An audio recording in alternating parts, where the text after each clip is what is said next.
102 اور پارہ نمبر ہے 16، جس میں رب کائنات جل شانہ نے ارشاد فرمایا افحسب الذین کفروا ان یتخذوا عبادی من دونی اولیاء انا اعتدنا جہنم للکافرین نزلا۔ سبحان اللہ۔ ارشاد فرمایا کیا کافروں نے یہ گمان کیا کہ مجھے چھوڑ کر میرے بندوں کو اپنا حمایتی بنا لیں گے، اپنا کارساز بنا لیں گے؟ اور بے شک ہم نے کافروں کے لیے جہنم کی میزبانی تیار کر رکھی ہے۔ عزیزان محترم، اس بابرکت آیت کریمہ میں اللہ تعالیٰ عز و جل نے ان بد نصیبوں اور بدبختوں کا ذکر کیا کہ جنہوں نے رب کائنات عز و جل کی ذات کے ساتھ شرک کیا ہے۔ اللہ تعالیٰ عز و جل کی ذات مطہرات کے مد مقابل بتوں کی پوجا کر کے یا پھر انبیاء کرام علیہ السلام کو اللہ تعالیٰ کا بیٹا ٹھہرا کر رب کائنات عز و جل کی ذات کے ساتھ کیا ہے شرک۔ آئیے قرآن حکیم کی تفسیر جلالین شریف اور تفسیر نعیمی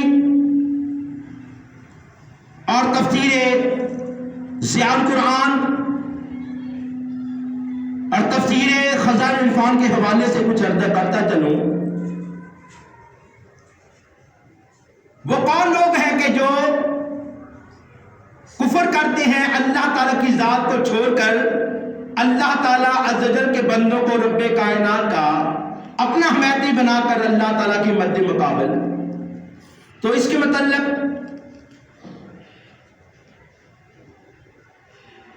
حضرت عبداللہ بن عباس رضی اللہ تعالیٰ عنہ فرماتے ہیں کہ وہ بدبخت عیسائی ہیں کہ جو جناب عیسیٰ روح اللہ علیہ السلام کو معاذ اللہ خدا کا بیٹا کہتے ہیں،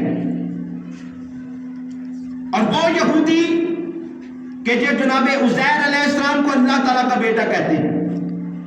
فرمایا یہ وہ بدبخت ہیں، یا وہ مکہ کے مشرکین کے جو فرشتوں کو اللہ کی بیٹیاں کہتے ہیں،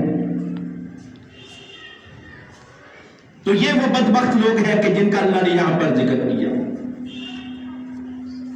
اچھا، بعض مفسرین کرام فرماتے ہیں کہ ان لوگوں سے مراد ہے عیسائیوں کے راہب، پادری، پاپ وغیرہ کہ جو اپنے گرجا گھروں میں رہتے ہیں۔ مولا کائنات حضرت علی شیر خدا قدم اللہ وجہہ الکریم آپ فرماتے ہیں کہ یہ وہ لوگ ہیں کہ جو خارجی ہیں۔ تو تفاسیر کتب نے ہمیں بتا دیا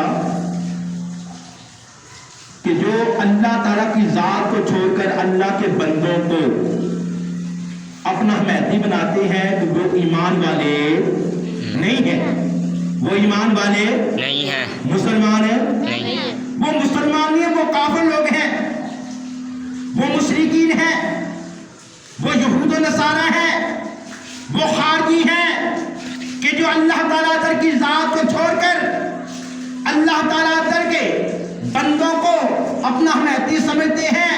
اور بندہ مومن کی یہ شان نہیں کہ وہ اللہ تعالیٰ کی ذات کو چھوڑ کر اللہ تعالیٰ کے بندوں کو مانے۔ ایمان والوں کا شعار یہ ہے کہ وہ رسول کو مانتے ہیں. کیوں؟ کہ وہ ہے رسول اللہ. وہ کیا ہے؟ رسول اللہ. وہ اللہ کے رسول ہیں. ولی کو مانتے ہیں کیونکہ ولی ہے ولی اللہ، اللہ کا ولی ہے. صحابہ کرام کو مانتے ہیں. کیوں؟ اس لیے کہ وہ اللہ تعالیٰ کے سولہ حبیب کے سچے وفادار یار ہیں، حضور کے ساتھی ہیں. اور آل رسول کو مانتے ہیں اس لیے کہ وہ میں حضور کا پاگرانہ ہے. سبحان. اور ایمان والا کبھی شرک کرتا نہیں ہے. آئیے حدیث پاک پڑھتی ہے. صحیح حدیث پاک ہے جس کا مفہوم نبی کریم رؤوف رحیم سربراہ مالک کون و مکان احمد مجتبی جناب محمد مصطفیٰ صلی اللہ علیہ وسلم نے ارشاد فرمایا، اے میرے غلاموں، مجھے اس بات کا خوف نہیں ہے کہ تم میرے پاس شرک کرنے لگو گے. مجھے اس بات کا خطرہ نہیں ہے کہ تم شرک میں مبتلا ہو جاؤ گے. مجھے اس بات کا خطرہ نہیں ہے کہ تم مشرک بن جاؤ گے. بس اس بات کا خوف ہے کہ تم دنیا کی محبت میں گم ہو جاؤ گے، دنیا کی رنگینیوں میں کھو جاؤ گے، دنیا سے محبت کرنے لگو گے. بس مجھے اسی بات کا خوف ہے. تو پتہ چلا کہ مومن دنیا سے محبت تو کر سکتا ہے، مومن دنیا دار تو ہو سکتا ہے. ارے مومن دنیا کی رنگینیوں میں کھو سکتا ہے، عمل کے لحاظ سے ہلکا بھی ہو سکتا ہے، مگر مومن مشرک ہو سکتا نہیں. مومن مشرک ہو سکتا نہیں. مومن شرک کر سکتا نہیں. مومن شرک وہ کرنے والوں کا ساتھ دے سکتا نہیں. ارے مومن ہوتا ہی وہ ہے کہ جس کے دل میں خالص ایمان اللہ تعالیٰ عز و جل پہ بس کیا ہوا ہے. مومن کی یہ شان ہے. آگے چلتے ہیں. اللہ تعالیٰ نے فرمایا سونیا یہ جو میری ذات کے ساتھ شرک کرنے والے ہیں نا، اور افحسب الذین کفروا، فرمایا ان لوگوں کو ذرا تم اطلاع دو کہ آؤ دنیا والوں، آؤ میں تمہیں بتاؤں سب سے زیادہ نقصان والے عمل کرنے والے لوگ کون ہیں.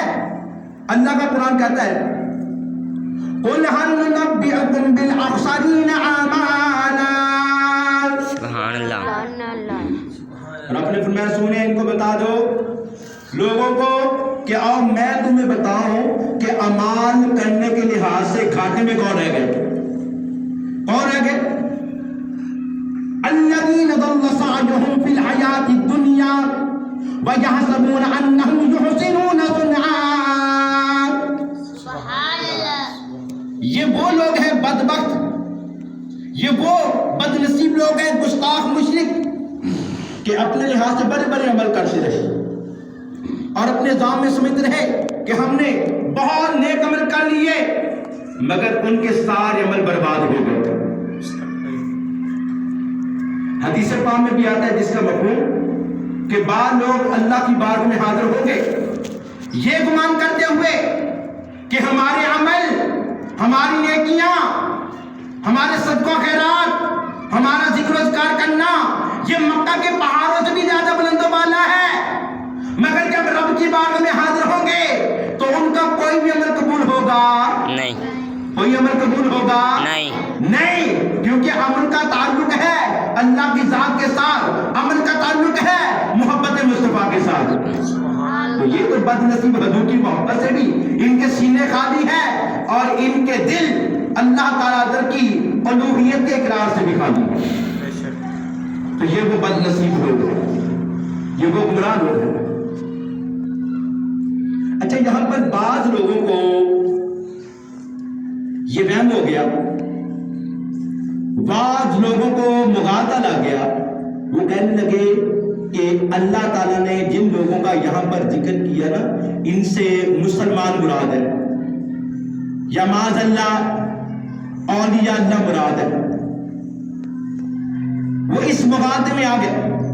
حالانکہ آپ اس پورے رکوع کو پڑھیں، اس رکوع میں اللہ تعالیٰ نے جتنی بھی نشانیاں بیان کی ہیں یہ ساری کی ساری کافروں کی نشانیاں ہیں، بلکہ رکوع کا آغاز ہی کفر سے کیا ہے. افحسب الذین کفروا، اور اپنے فرمایا ہیں, یہ کہاں مسلمان گمان کرتے ہیں. رب نے یہ کہا کہ اہل ایمان گمان کرتے ہیں, نہیں. رب نے کافروں کا ذکر کیا, شروع سے ہی لوگوں کے اعتراف کو دور کر دیا. ارے اس آیت میں منکرین کا ذکر ہے, مشرکین کا ذکر ہے, گستاخان رسول کا ذکر ہے, بے ادبوں کا ذکر ہے, رب کو چھوڑنے والوں کا ذکر ہے, در مصطفیٰ کو چھوڑنے والوں کا ذکر ہے. ارے اس آیت میں ایمان والوں کا ذکر نہیں ہے. تو اللہ تعالیٰ نے قرآن میں ہی بتا دیا. پھر آپ اس کی میں نے ابھی آپ کے سامنے 3 تفسیریں بیان کی ہیں. تینوں تفسیروں میں کہیں آپ نے سنا کہ مومن کا ذکر آیا کہ معاذ اللہ مومن اللہ کے ذات کو چھوڑ کر اللہ کے بندوں کو جو ہے وہ حمایتی بناتے. کہیں آپ نے سنا؟ کہیں نہیں ہے. یہاں پر ذکر ہے تو بے ادبوں کا, گستاخوں کا, انہیں بے ادبوں کا کہ بے ادبا مقصود نہ حاصل نہ بچ درگاہ ٹوئی یارو بچ درگاہ ٹوئی. بے ادبا مقصود نہ حاصل بچ درگاہ ٹوئی یارو بچ درگاہ ٹوئی. کہ منزل ہوتے باقی ادب دے منزل ہوتے باقی ادب دے پہنچے نہیں کوئی. اللہ نبی دا نام لئیے, اللہ نبی دا, اللہ اللہ نبی دا نام لئیے, اللہ نبی دا, اللہ اللہ اللہ نبی دا نام لئیے, اللہ نبی دا. یہی وہ بدبخت ہے کہ قدر نبی دا ایک ہی جان دنیا دار کمینے یارو دنیا دار کمینے. قدر نبی دا ایک ہی جان دنیا دار کمینے, دنیا دار کمینے. قدر نبی دا جانن والے, قدر نبی دا جانن والے سانگے بیچ مدینے. اللہ نبی دا نام لئیے, اللہ نبی دا, اللہ نبی دا نام لئیے, اللہ نبی دا, اللہ نبی دا نام لئیے, اللہ نبی دا. جل جلالہ صلی اللہ علیہ وآلہ وسلم. تو حاضرین محترم, اس مغالطے سے نکالنے کے لیے لوگوں کو قرآن حکیم میں جہاں بھی ایسی آیات کریمہ آتی ہے تو ان سے مراد کافی لوگ ہیں, مشرک ہے, ایمان والے نہیں ہے. اچھا, پہلے وقتوں میں ایک فرقہ گزرا ہے جس کا نام ہے معتزلہ. کیا نام ہے؟ معتزلہ. فقہ کی کتابوں میں اس کا ذکر آتا ہے. معتزلہ فرقہ, اس کا عقیدہ کیا ہے؟ معاذ اللہ, یہ اللہ کے ولی کی عظمت کا اور اس کی کرامت کا منکر ہے. رب کے ولی کی کرامت کو مانتا نہیں. معتزلہ کہے کہ یہ بھی معاذ اللہ, یہ بھی اس کا برا عقیدہ ہے کہ جو کوئی انسان کفر کر لے وہ دائرہ اسلام سے خارج ہو جاتا ہے اور وہ اس وقت تک مسلمان نہیں ہوتا جب تک نئے سرے سے کلمہ نہ پڑھے. کوئی گناہ گار انسان کہتے جب گناہ کبیرہ کرتے وہ دائرہ اسلام سے خارج ہو جاتا ہے, جب وہ کلمہ نہیں پڑھتا جب تک اس وقت تک وہ مسلمان نہیں رہتا. یہ بھی ان کا عقیدہ ہے اور دیگر ان کے اس طرح کے برے برے عقیدے ہیں معتزلہ کے. تو معتزلہ ہی وہی اس طرح کی باتیں کرتی ہیں, ایمان والوں کے متعلق اس طرح کی باتوں کو لگا دینا. اور اسی طرح ایک فرقہ ہوا ہے خارجیوں کا. خارجیوں کا فرقہ, یہ خارجی کہاں سے مارج وجود میں آئے؟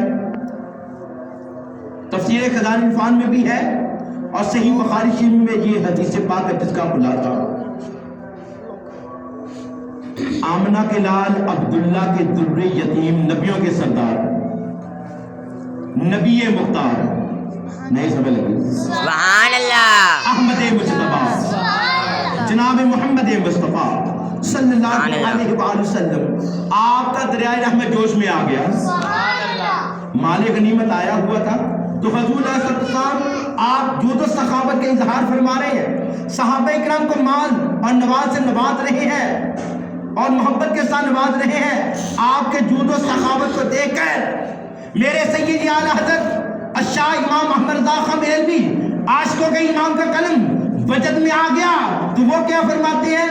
وہاں کیا جود و کرم ہے شہیبت تیرا،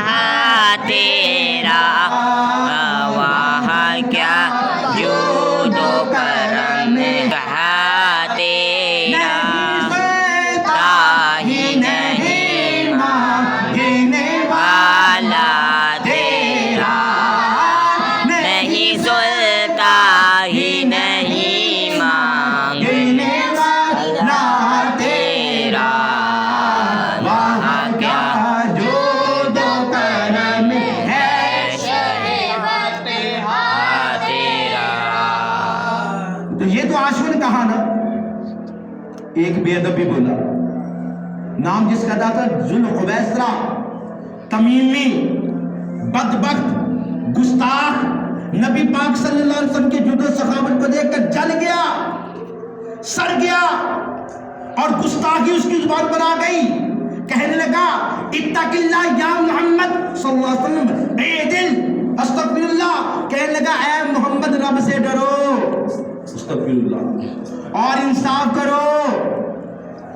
وہ ہستی کہ جس نے بچپن میں بھی دائی حلیمہ کا ایک پستان اس لیے پیا کہ دوسرے پستان سے دائی حلیمہ کا بیٹا دودھ پیتا تھا، اتنا انصاف کرنے والی ہستی، اتنا انصاف کرنے والی ہستی، ارے اس کو کہا جائے معاذ اللہ انصاف کرو، رب سے ڈرو، کہ جس سے بڑھ کر رب کائنات سے ڈرنے والا کوئی بھی نہیں ہے، تقویٰ کی اعلیٰ منصب پر جو فائد ہے۔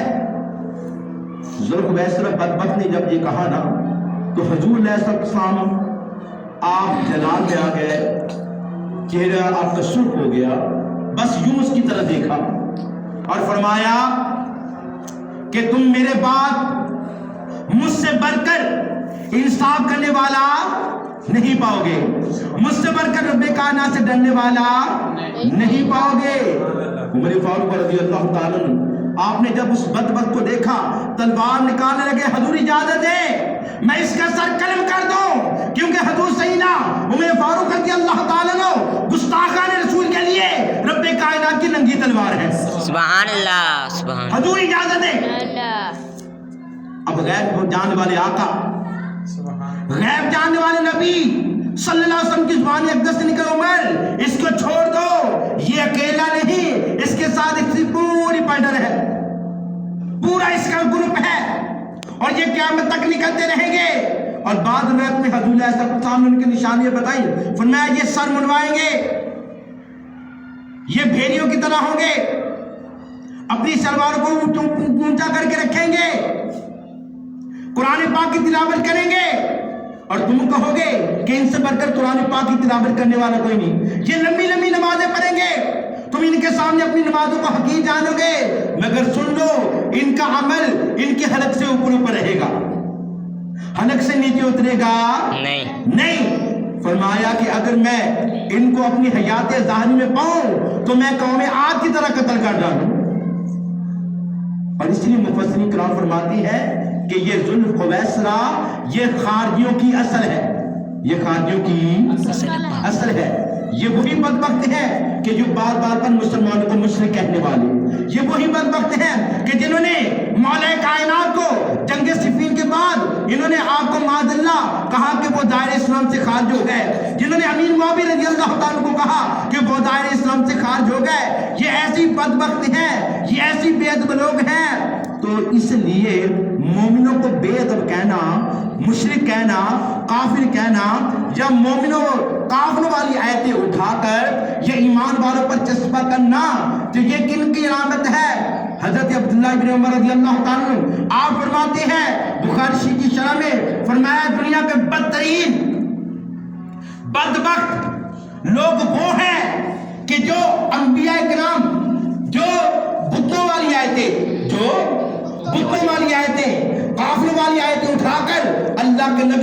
اور اللہ کی ولی پر جذبہ کرتے ہیں، وہ دنیا کے بدترین قسم کے لوگ ہیں۔ تو حاضرین محترم، اس لیے قرآن پاک کو پڑھیں، قرآن پاک کو سمجھیں، قرآن پاک کو سیکھیں، قرآن پاک میں تدبر کریں، غور و فکر کریں، کیونکہ ہم غور و فکر نہیں کرتے۔ اسی وجہ سے بعض لوگ ہمارے سادہ بھائیوں کو، ہمارے سادہ مسلمان لوگوں کو گمراہ کرنے کی کوشش کرتے ہیں، ان کو اپنے جو ہے وہ پیچھے لگا لیتے ہیں، اور ان کو معاذ اللہ بتوں والی آیتیں اور کفار والی آیتیں اٹھا کر اللہ کے بندیوں اور نبیوں پر لگا کر مسلمانوں کو گمراہ کر رہے ہیں۔ تو اس لیے اپنے ایمانوں کو بچائیں، اپنے ایمان کی حفاظت کریں، ایسے گمراہوں سے بچیں، ایسے بدبختوں سے بچیں، ایسے بے ادب لوگوں سے بچیں کہ جو قرآن پاک کے ساتھ معاذ اللہ اس طرح کی ناانصافی کرتے ہیں۔ تو حاضرین محترم، تو اس لیے کبھی بھی ایسے لوگوں کی باتوں پر توجہ نہ دے کہ جو معاذ اللہ اولیاء اللہ یا اللہ کے نبی یا حضور کے پیارے صحابہ یا اہل بیت اطہار کی بے ادبی کرنے والے ہیں، کبھی ایسے لوگوں کی باتوں پر توجہ نہ دے۔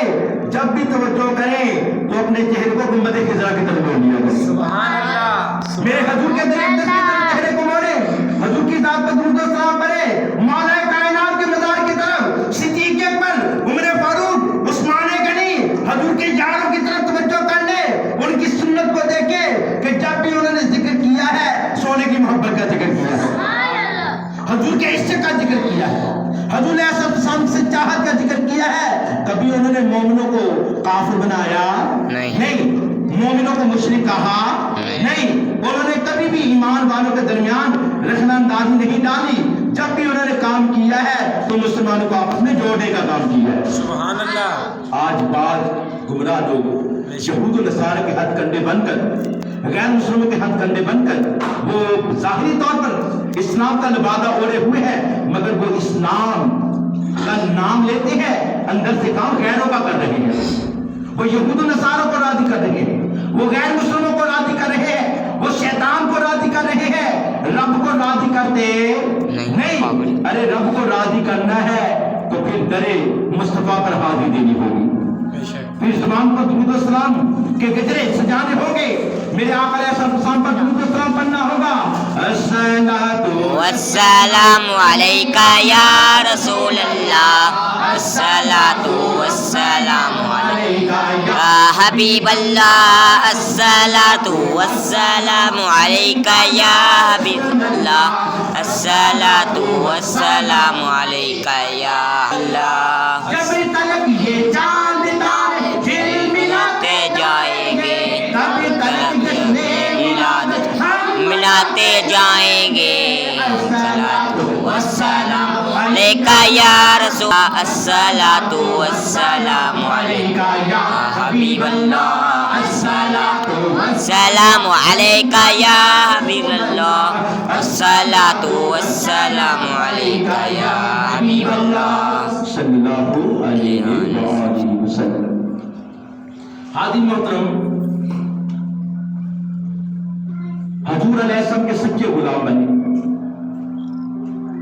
اور سچے غلاموں کی نشانی کیا ہے؟ وہ جب بھی بات کرتے ہیں تو اللہ تعالیٰ کی عظمت کی بات کرتے ہیں، سبحان اللہ، رب کائنات کی شان کی بات کرتے ہیں، سبحان اللہ، اللہ تعالیٰ در کی عظمت اور بلندیوں کی بات کرتے ہیں۔ سبحان اللہ۔ مثال کے طور پر امام الائمہ کاشف الامہ حضرت سیدنا امام اعظم ابو حنیفہ سبحان اللہ، رضی اللہ تعالی۔ کون امام اعظم ابو حنیفہ؟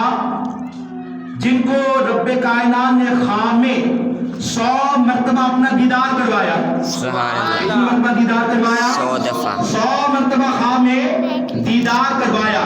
وہ امام اعظم ابو حنیفہ رضی اللہ تعالیٰ عنہ فقہ کے امام، جن کو بڑے بڑے امام اپنا پیشوا تسلیم کرتے ہیں۔ سبحان اللہ، بے شک۔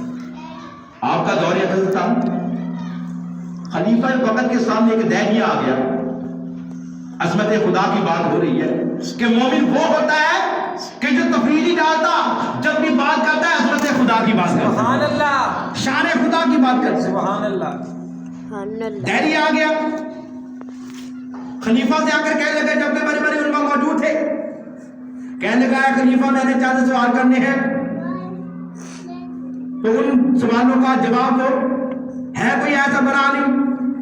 خلیفہ نے علماء کو بلایا، اب اس نے سوال کیے، کہنے لگا مجھے یہ بتاؤ کہ رب سے پہلے کیا تھا؟ رب سے پہلے کیا تھا؟ اچھا ایک سوال کیا تھا؟ کہنے لگا یہ بتاؤ اس وقت رب کیا کر رہا ہے؟ اس وقت رب کائنات کیا کر رہا ہے؟ رب سے پہلے کیا تھا؟ اس وقت اللہ تعالیٰ در کی ذات مطہرہ کیا کر رہی ہے؟ تو اس نے اس طرح کے چند سوالات کیے۔ اب سارے علماء کرام حیران ہو گئے، کوئی جواب دے نہیں سکا۔ تو اس وقت خلیفہ بکر نے حضور سیدنا امام اعظم ابو حنیفہ رضی اللہ تعالیٰ عنہ کو بلایا اور عرض کیا حضور اس کی بات سنیں اور اس کی بات سن کر اس کی باتوں کا جواب دے۔ آپ نے فرمایا اچھا۔ امام پاک تشریف لے آئے، اب وہ بیٹھا تھا بندہ ان کی جگہ پر سیٹ پر بیٹھا تھا، امام صاحب تشریف لائے کھڑے تھے۔ آپ نے فرمایا بول بھی تیرے کیا سوال ہے؟ اس نے کہا کہ یہ میرا یہ سوال ہے کہ مجھے یہ بتائیں اللہ سے پہلے کیا تھا؟ اللہ سے پہلے کیا تھا؟ پہلا سوال۔ دوسرا سوال یہ ہے کہ اس وقت رب کیا کر رہا ہے؟ اس وقت رب کائنات کیا کر رہا ہے؟ اور بھی سوالات ہیں، وقت کی اختصار کے پیش نظر میں عرض کر رہا ہوں۔ امام پاک نے فرمایا کہ تو کون ہے؟ اس نے کہا سوال کرنے والا۔ سوال کرنے والا ہوتا ہے سائل۔ سوال کرنے والے کو کیا کہتے ہیں؟ سائل۔ سائل منگتے کو بھی کہا جاتا ہے۔ فرمایا تو سائل ہے نا؟ اس نے کہا فرمایا پھر نیچے اتر، تو نیچے اتر کر سوال کر۔ وہ نیچے آ گیا۔ اب امام پاک اس مسئلے پر بیٹھ گئے کرسی پر۔ فرمایا اب سوال کر۔ اب سوال کا اس نے پھر کوئی سوال دہرائے، کہنے لگا یہ بتاؤ رب کائنات سے پہلے کیا تھا؟ فرمایا مجھے بتا 9 سے پہلے کیا ہے؟ اس نے کہا 8، 8 سے پہلے 7، 7 سے پہلے 6، 6 سے پہلے 5، 5 سے پہلے 4، 4 سے پہلے 3، 3 سے پہلے 2، 2 سے پہلے 1، 1 سے پہلے 0۔ فرمایا بتا 1 سے پہلے کیا ہے؟ وہ کہتے کچھ بھی نہیں۔ 1 سے پہلے صفر تو کچھ بھی نہیں ہوتا نا، تو 1 سے پہلے کچھ بھی نہیں۔ فرمایا بس سمجھ لے رب جیسے گنتی سے پہلے تو کہتا ہے کہ 1 سے پیچھے کچھ نہیں ہے، 1 سے پہلے کچھ نہیں ہے۔ میرے رب کائنات کی ذات اس سے بھی زیادہ وحدہ لا شریک ہے، وہ ہمیشہ سے ہے، ہمیشہ ہی رہے گا۔ اس سے پہلے کچھ نہیں تھا، نہ کسی نے اس کو پیدا کیا، نہ کوئی اس اصول الوہیت میں شریک ہے، نہ کوئی اس کا حامی ہے، نہ کوئی اس کا ہمسر ہے، وہ رب کائنات قدرتوں والا ہے۔ اس نے کہا کہ جو دوسرا سوال اس وقت رب نے کیا کیا؟ فرمایا اللہ تعالیٰ کی ذات بڑی کریم ہے، اور کاموں کو چھوڑو، ارے ایک کام رب نے یہ کیا ہے تجھے ذلیل کر کے کرسی سے نیچے اتار دیا اور مجھے کرسی پر بٹھا کر اللہ نے عزت عطا کی۔ سبحان اللہ، سبحان اللہ۔ مجھے کرسی پر بٹھا کر اللہ تعالیٰ نے عزت عطا کی۔ اچھا اس کا ایک سوال یہ بھی تھا کہ اس وقت اللہ تعالیٰ کا چہرہ کس طرف ہے؟ رب کا چہرہ آپ نے فرمایا ایک شمع لے کر موم بتی، شمع منگوائیے۔ شمع کو جلایا گیا، اب شمع جلا کر آپ نے یوں درمیان میں رکھا۔ فرمایا اب مجھے یہ بتا شمع کا رخ کس طرف ہے؟ روشنی کا رخ کس طرف ہے؟ تو روشنی کا رخ تو ہر طرف ہوتا ہے۔ اب دیکھیں نا یہ بلب جل رہا ہے، یہ پورے کمرے کو روشن کر رہا ہے، اس کا رخ کسی طرف نہیں ہے۔ پھر بتایا شمع کا رخ کس طرف ہے؟ وہ لاجواب ہو گیا، کہنے کے بس اس سے سمجھ لے شمع کے رخ کو کوئی نہیں جان سکتا، تو میرے رب کائنات کا رخ بھی ایک طرف نہیں، رب کائنات کی رحمت ہر طرف محیط ہے، ہر شے کو گھیرے ہوئے ہے۔ کیوں؟ فَأَيْنَمَا تُوَلُّوا فَثَمَّ وَجْهُ اللَّهِ۔ تم جدھر بھی چہرہ کر لو، تم جدھر بھی رخ کر لو، تم جدھر بھی پھر جاؤ، ہر طرف اللہ تعالیٰ کی رحمت کے نظارے ہیں۔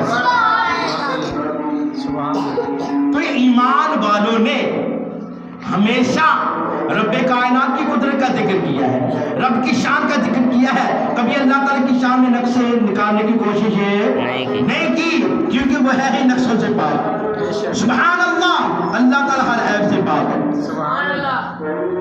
یہ ہے ایمان والوں کی شان۔ اور وہ جو آیتیں لوگ بیان کرتے ہیں، ارے یارو وہ کافروں کے لیے ہے، ارے مومنوں کے لیے وہ آیتیں نہیں ہیں۔ اور خدا را قرآن پاک کے ساتھ ناانصاف نہ کرو، اپنے آپ کو جہنم کی آگ میں ڈالنا لو۔ ارے بتوں والی آیتوں کو اٹھا کر معاذ اللہ نبی پر لگاتے ہو یا اولیاء اللہ پر لگاتے ہو، رب کائنات کا خوف کرو۔ ارے مرنا تم نے بھی ہے، دنیا سے تم نے بھی جانا ہے، ارے قبر میں جا کر حضور کو کیا منہ دکھاؤ گے؟ میرے حضور علیہ السلام کی ذات پر تنقیدیں کرنے والوں، حضور کی بات میں کیا چہرہ لے کر جاؤ گے؟ میدان محشر میں رب کائنات کی بارگاہ میں کیا چہرہ لے کر جاؤ گے کہ جس مال کے کائنات نے سونے حبیب کو سارے نبیوں کا سلطان بنا کر بھیجا ہے، جس رب کائنات نے نبیوں کو شان عطا فرمائی ہے؟ نہیں سمجھ لگی؟ سبحان اللہ۔ نہیں سمجھ نہیں لگی؟ جس رب کائنات نے نبیوں کو شان عطا فرمائی، دل کر کسل فتنہ بعض علی بعض، فرمایا یہ رسول ہے، ان میں سے ہم نے بعض کو بعض پر فضیلت عطا فرمائی۔ جس رب نے نبیوں کو شان عطا فرمائی، جس نے رسولوں کو شان عطا فرمائی، ارے جس نے صحابہ کو شان عطا فرمائی، رضی اللہ عنہم ورضوا عنہ۔ سبحان اللہ۔ رب نے فرمایا میرے محبوب کے غلام، میرے محبوب کے صحابہ